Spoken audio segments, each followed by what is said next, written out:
आदाब बनारस, सलाम बनारस, सुबह बनारस को पढ़ाओ।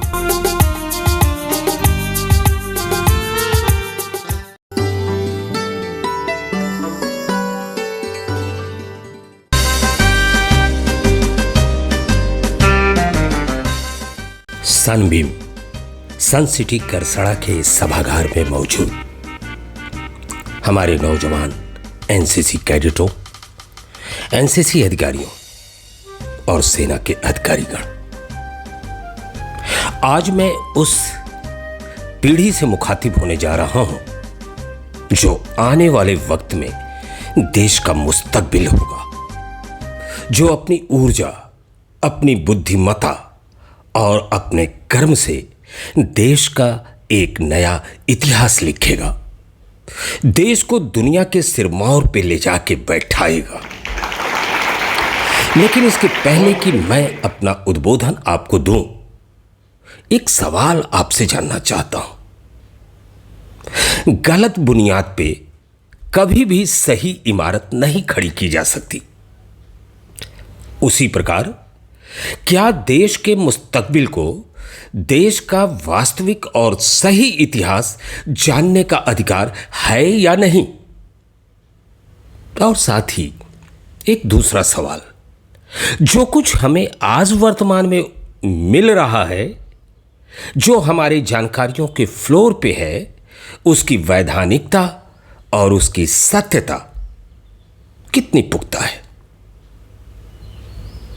इन्हीं सवालों के बीच से मैं अपने आज के उद्बोधन को उठाता हूं आपके बीच।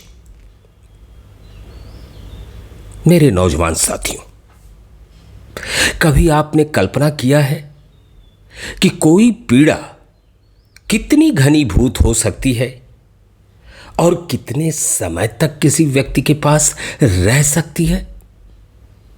10 साल, 15 साल, 70 साल, 80 साल, 100 साल, या पीढ़ी दर पीढ़ी?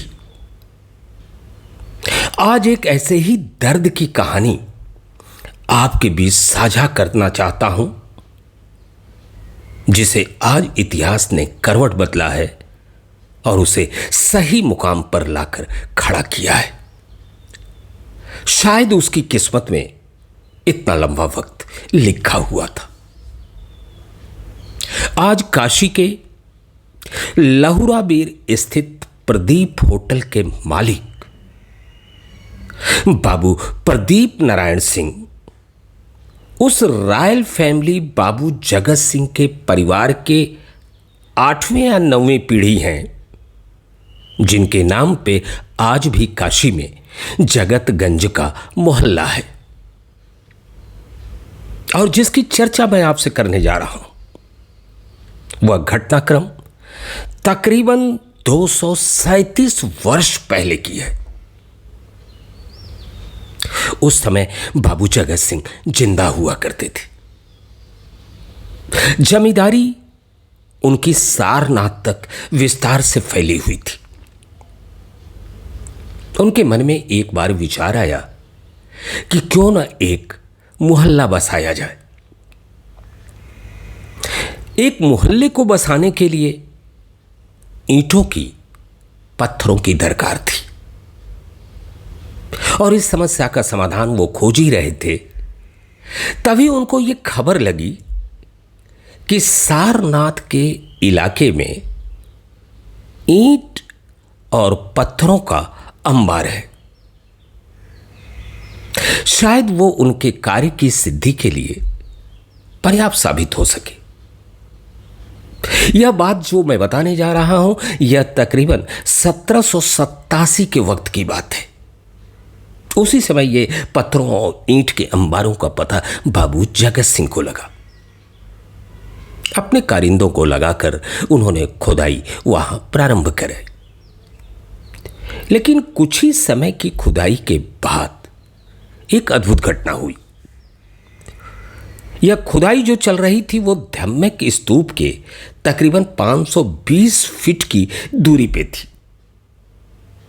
खुदाई के दौरान एक हरे रंग का बेलनाकार संगमरमर की मंजूषा मिली। मंजूषा छोटा बक्सा, और इस बक्से में मानव की अस्थियां, जिसे बौद्धोष्ठ धातु कहते हैं, छरित मोती, सोने की पत्तियां और मूल्यवान रत्न जवाहर मिले इस मंजूषा में। बाबू जगत सिंह ने तुरंत तत्काल खुदाई को रुकवा दिया। अस्थियों को विधि विधान के साथ गंगा में प्रवाहित किया और मंजूषा को एशियाटिक सोसाइटी ऑफ बंगाल में जमा करा दिया, जो कलकत्ता के अंतर्गत है। उस खुदाई के दौरान एक बुद्ध की प्रतिमा भी प्राप्त हुई थी। इस घटनाक्रम के कारण इस स्थान को लोग जगत सिंह स्तूप के नाम से जानने लगे। फिर एक बार वो कार्यकाल याद दिलाता हूं। यह 1787 की घटना थी, 1787। इसके बाद 1815 में इस स्थान पे पुनः एक बार कर्नल सी मैकेंजी आता है,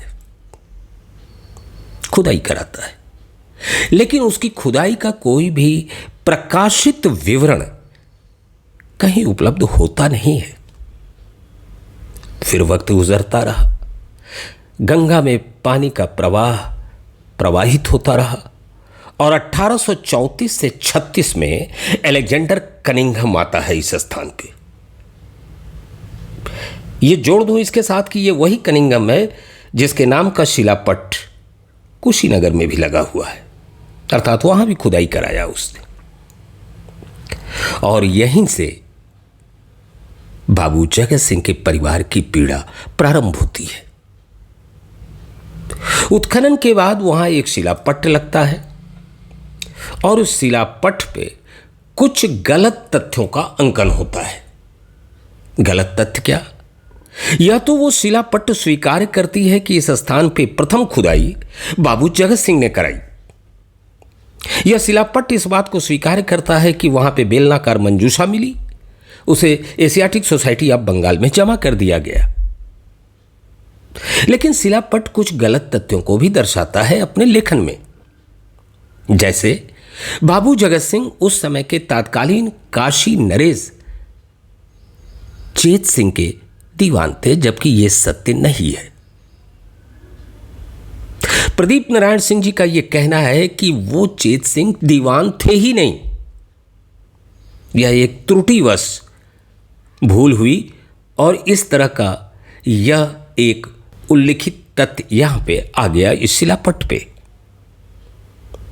और दूसरा पीड़ा यह है कि इस स्थान की प्रथम खुदाई का श्रेय अलेक्जेंडर कनिंघम को दिया जाता है, जो कि बिल्कुल गलत है, क्योंकि अलेक्जेंडर कनिंघम 1834 से 36 के बीच में यहां आया था, जबकि बाबू जगत सिंह ने इस यहाँ पे खुदाई 1787 में कराई थी, जिसकी गवाह एशियाटिक सोसाइटी ऑफ बंगाल में जमा की गई वो बेलनाकार मंजूषा है जो रजिस्टर में दर्ज है। और इस पीड़ा के साथ एक शोध प्रक्रिया प्रारंभ हुई। पीड़ा क्या यही थी? नहीं, पीड़ा ये नहीं थी। अंग्रेजों का जमाना था और बाबू जगत सिंह के द्वारा जगतगंज मोहल्ला बनाने के लिए जो खुदाई का कार्य यहां कराया गया, उसको गलत अंदाज में लोगों के बीच प्रचारित और प्रसारित किया गया। क्या प्रचारित प्रसारित किया गया? कि बाबू जगत सिंह ने ईंटों की चोरी की, जबकि तथ्य यह है कि बाबू जगत सिंह ने खुदाई में मंजूषा मिलते ही खुदाई का कार्य बंद कर दिया। बाबू जगत सिंह पे इल्जाम लगाया गया कि उन्होंने खुदाई के दौरान इस स्थान को विनष्ट कर दिया। अब ये सोचने वाली बात है कि अगर इसको विनष्ट कर दिया तो फिर कनिंघम ने किस बात की खुदाई कराई? बगल में सारनाथ के म्यूजियम में आखिर म्यूजियम में रखे हुए सामान कहां से प्राप्त हुए? इस कलंक को धोने के लिए, अपने पूर्वजों का इतिहास खंगालने के लिए शोध कमेटी बनाई। नौजवान साथियों, और यहां के बाद की यात्रा तो रंगोटे खड़े कर देने वाली है। इतिहास के भूगर्भ से जो कुछ तथ्य निकलकर बाहर आए वो पूरे हिंदुस्तान की चूल हिला देने के लिए काफी है। और जो बातें अब मैं कहने जा रहा हूं वह बातें सिर्फ हवा हवाई नहीं है, सिर्फ बातें नहीं हैं, बल्कि तथ्यों पे आधारित वो ऐसी बातें हैं जो इतिहास को बिगाड़ने वालों को आईने में शक्लें दिखाती हैं उनकी। शोध जब किया गया तो पता चला कि बाबू जगत सिंह के पूरे व्यक्तित्व को हम दो स्थितियों में विभाजित करके देख सकते हैं। पहला, लोगों के प्रति उनका व्यवहार, और उसकी गवाह आज की तारीख में लहुरा बीर पे वह मस्जिद है जो बाबू जगत सिंह ने बनाई, वह मंदिर है जो बाबू जगत सिंह ने बनाई, वो गुरुद्वारे की जमीन है जो बाबू जगत सिंह ने दी। यह इतना कुछ कहने के लिए पर्याप्त है कि उनके मन में उस जमींदारी की उस अवस्था में भी अपनी प्रजा, अपने लोगों के लिए कितना विशाल हृदय का दरवाजा खोलती थी। लेकिन दूसरा पक्ष, जिसकी चर्चा ही पूरे हिंदुस्तान में किसी इतिहासकार ने नहीं की, अगर की तो बहुत छिटपुट की, जितना स्थान मिलना चाहिए था वो स्थान नहीं मिला, वो पक्ष था। और इसकी स्टार्टिंग होती है अवध के सिराजुद्दौला से। सिराजुद्दौला के मर जाने के बाद उसका दत्तक पुत्र वजीर अली अवध की गद्दी पे बैठता है।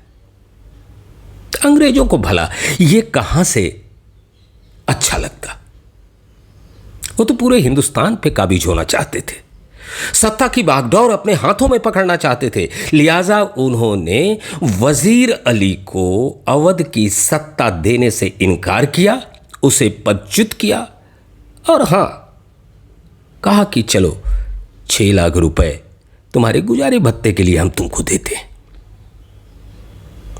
वजीर अली इस बात से तमतमाया हुआ था, और ये वही वक्त था जब ये अंग्रेज काशी के अंदर जमींदारी प्रथा का उन्मूलन करने, समाप्त करने और जमींदारों की हैसियत खत्म करने के लेवल पे लगे हुए थे। ये बात बाबू जगत सिंह को भी नागवार गुजर रही थी। और ऐसे में एक दिन काशी की सड़कों पे एक घटनाक्रम होता है। पता लगा वजीर अली अपने बग्गी के साथ काशी की सड़कों पे निकला तो उसे एक नवयुवक से मुलाकात हुई, और नवयुवक की बातों से इतना प्रभावित हुआ वजीर अली कि उसने अपने गले का कंठहार निकाल के उस नवयुवक के गले में डाल दिया। जानते हैं नौजवान साथियों, ये नवयुवक कौन था? ये बाबू जगत सिंह के लड़के लक्ष्मी नारायण जी थे। और ये घटनाक्रम लक्ष्मी नारायण जी जाके बाबू जगत सिंह को बतलाते हैं। बाबू जगत सिंह वजीर अली के उस इशारे को समझते हैं। मुलाकात के स्थान तय होते हैं, समय मुकर्रर होता है, और मुलाकात के दौर प्रारंभ हो जाते हैं। और फिर धीरे धीरे ब्रितानी हुकूमत के खिलाफ एक पुख्ता कार्य योजना अमली जामा पहनने लगती है। आपस में तय हुआ दोनों को कि जगत बाबू ने कहा कि मैं नेपथ्य में रहूंगा, मैं सारी व्यवस्था करूंगा, और आप अंग्रेजों को सबक सिखाइए। और यह सब कुछ चली रहा था, तब तक अंग्रेजों ने वजीर अली को एक दूसरा आदेश निर्गत किया कि आपको कलकत्ता जाना होगा, और 6 लाख की रकम को घटा के उन्होंने 1.5 लाख पे लाके टिका दी। अब ये आग में घी का कार्य किया वजीर अली के लिए, और वजीर अली ने तय किया कि जिस कलकत्ता ये अंग्रेज मुझे भेजना चाहते हैं, उसी कलकत्ता इन अंग्रेजों को वाराणसी से, काशी से मारते हुए, खदेड़ते हुए मैं कलकत्ता लेके जाऊंगा। और इसके लिए तारीख मुकर्रर की गई काशी में 14 जनवरी 1799। कुछ ख्याल आ रहा है नौजवान साथियों? भारतवर्ष का प्रथम स्वतंत्रता संग्राम कब हुआ था? जी हां, वो तारीख तो आपको याद होगी ही। उस दिन भी एक बड़ी बगावत हुई थी पूरे हिंदुस्तान के अंदर बहादुर शाह जफर के नेतृत्व में, 80 साल के बूढ़े के नेतृत्व में। कमल और रोटी उसका प्रतीक था, लेकिन वो सफल नहीं हुआ, क्योंकि जिस वक्त उसे स्टार्ट होना था उसके पहले ही मंगल पांडे की एक चूक ने अंग्रेजों को सतर्क कर दिया और उन्होंने उस स्वतंत्रता आंदोलन को बुरी तरह से कुचल दिया। लेकिन अंग्रेजों को काशी की इस बगावत की कोई भनक नहीं थी, जो 14 जनवरी 1799 का दिन तय करके बाबू जगत सिंह ने मन में ठाना था। और संयोग देखिए कि इसी दिन कमांडर चेरी वजीर अली को अपने आवास पे बुलाता है इस पूरे संदर्भ में बातचीत करने के लिए। यह आवास कहां? जी हां, वर्तमान के काशी के छावनी इलाके में। अब वजीर अली पूरी तैयारी के साथ छावनी इलाके में कमांडर चेरी के घर गया, और इधर बाबू जगत सिंह ने काशी की पूरी नाकेबंदी कर दी। चाहे मड़ुवाडी हो, घाट हो, वाराणसी के आउटर इलाके हों जहां से एंट्री हो सकती है काशी में, हर जगह घुड़सवार दस्ते और सैनिकों को तैनात किया गया कि जब छावनी इलाके के अंदर की कार्रवाई मुकम्मल हो रही हो उस वक्त कहीं से अंग्रेजों को किसी भी फौजी दस्ते की सहायता बिल्कुल न मिल सके। और नौजवान साथियों, हुआ भी यही। बातचीत के दौरान बात बहुत तीखी हो चली और तभी एक बंदे ने वजीर अली को ललकारा कि देखते क्या हो, मारो इसको। और वजीर अली ने कमांडर चेरी का वेस्ट कोट पकड़ा और अपना पूरा का पूरा खंजर उसके सर पे दे मारा। कमांडर चेरी इस पूरी घटना से हतप्रभ था। उसे अंदाजा नहीं था कि ये कुछ मेरे साथ होने वाला है। ये लोग ये इरादा लेकर मेरे पास आए हैं, और वो वहां से अपना वेस्ट कोट का कॉलर छुड़ाकर भागा अपने घर के लान की तरफ। लेकिन शायद ऊपर वाले ने वो दिन उसके लिए अंतिम लिख दिया था। कमांडर चेरी लान में पकड़ा गया और उसकी वजीर अली की साथियों ने बोटी बोटी काट दिया। 7 अंग्रेज अधिकारी मारे गए उस दिन। और इस घटनाक्रम के साथ ही यह घटनाक्रम देश के अंदर बगावत की पहली घटना थी अंग्रेजों के खिलाफ, जो 1857 के बहुत पहले 1799 में अंजाम दी गई काशी में। यह एक ऐसी लकीर थी जिसने पूरे इतिहास के अंदर ऐसी लकीर खींच दी जिससे बड़ी लकीर फिर कभी खींची न जा सकी। और उसकी तासीर कितनी गहरी थी वो मैं अब आपको बताता हूं। इस घटनाक्रम के बाद वजीर अली तो उसी रात शाम को काशी छोड़ दिया, लेकिन बाबू जगत सिंह काशी में डटे रहे। 2 महीने तक अंग्रेजों की हिम्मत न हो सकी कि बाबू जगत सिंह को गिरफ्तार करें। और 2 महीने के बाद जगतगंज की कोठी को घेरा गया। बाबू जगत सिंह की गिरफ्तारी हुई।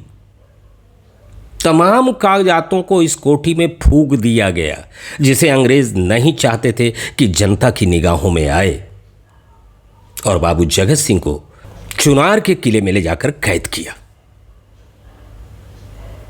केस चला, फांसी की सजा कर दी गई बाबू जगत सिंह को। लेकिन यह देख के कि यह फांसी की सजा बहुत ज्यादा कीमत अंग्रेजों को चुकवाएगी, लिहाजा अंग्रेजों ने इसे तब्दील करके बाबू जगत सिंह को आजीवन कारावास कर दिया।